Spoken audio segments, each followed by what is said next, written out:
สัญญาณเตือนที่อาจเกิดโรคกระดูกพรุนจินตนาการถึงต้นไม้ใหญ่ที่แข็งแรงรากของมันอย่างลึกไปในดินเพื่อดูดซับอาหารที่จำเป็นทำให้ลำต้นและกิ่งก้านแข็งแรงสามารถรับน้ำหนักได้มากมายแต่ถ้าหากต้นไม้ขาดสารอาหารหรือได้รับความเสียหายรากก็จะค่อยๆเสื่อมโทรมลำต้นก็จะเปราะบางและในที่สุดก็อาจหักโค่นได้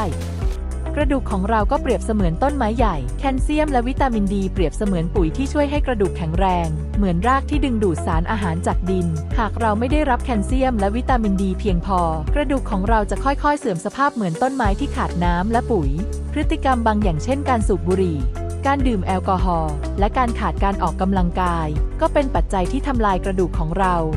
เมื่อกระดูกอ่อนแอลงเรื่อยๆจะนำไปสู่ภาวะที่เรียกว่าโรคกระดูกพรุนทำให้กระดูกเปราะบางหักง่ายและส่งผลกระทบต่อการใช้ชีวิตประจำวันโดยเฉพาะในเพศหญิงที่มีโอกาสเกิดโรคกระดูกพรุนได้มากกว่าเพศชาย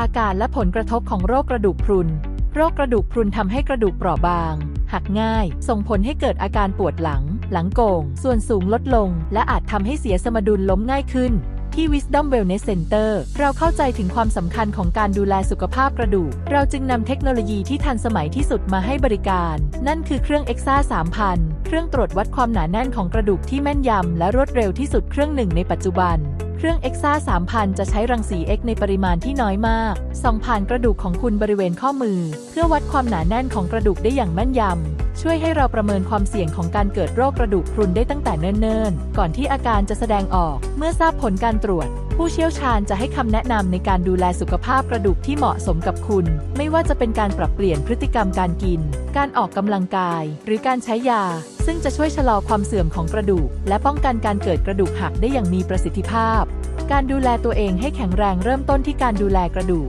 เราสามารถลดความเสี่ยงของโรคกระดูกพรุนได้ด้วยการกินอาหารที่มีแคลเซียมสูงออกกำลังกายอย่างสม่ำเสมอและหลีกเลี่ยงพฤติกรรมเสี่ยงต่างๆ